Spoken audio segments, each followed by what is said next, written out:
9th January 2007. Joshua Bell, one of the greatest violinists in the world, played to a packed audience at Boston's stately Symphony Hall of 1,000 people, where most seats went for more than $100. He was used to full sell-out shows. He was at the peak of his abilities and fame. 3 days later, Joshua Bell played to an audience of nobody. Well, maybe 6 people paused for a moment, and one child stopped for a while looking as if he understood that something special was happening. Joshua said of the experience, "It was a strange feeling that people were actually ignoring me." Joshua Bell was playing violin in a subway station. At a music hall, I'll get upset if someone coughs or someone's cell phone goes off. But here, my expectations quickly diminished. I was oddly grateful when somebody threw in $1.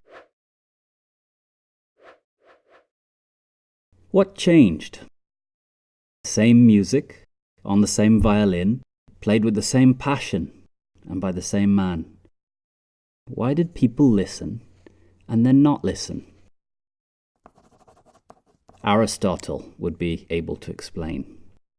What does it take to persuade people? 2,300 years ago, Aristotle wrote the single most important work on persuasion, Rhetoric, the 3 means of persuasion. Logos, ethos, and pathos. Logos is that the idea makes sense from the audience's point of view. This is usually different from the speaker's point of view, so work needs to be done to make the idea relevant to the worldview, the pains and the challenges of the listeners. A good argument is like good music. Good music follows some rules of composition.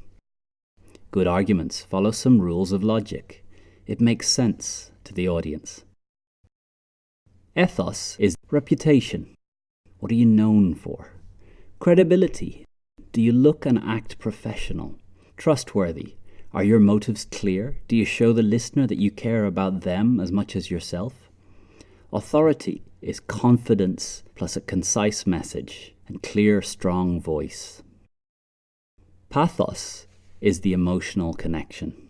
Stories are an effective human tool for creating an emotional connection.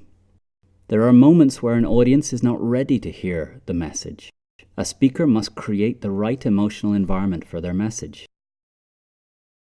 What changed? Why did people travel for miles to hear him play one night and not even pause for a moment to listen the next morning? The answer is that ethos and pathos were missing.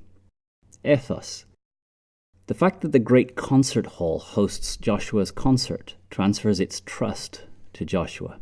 We trust the institution. We now trust Joshua. The subway does not have our trust for musical talent. We do not expect to find great art, great music, or great ideas. So it confers no trust to Joshua. Pathos. The concert hall is designed for an emotional bond between an audience and an artist. The subway platform is not.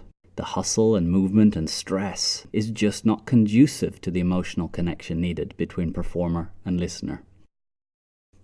Logos, ethos, pathos. The idea is nothing without the rest.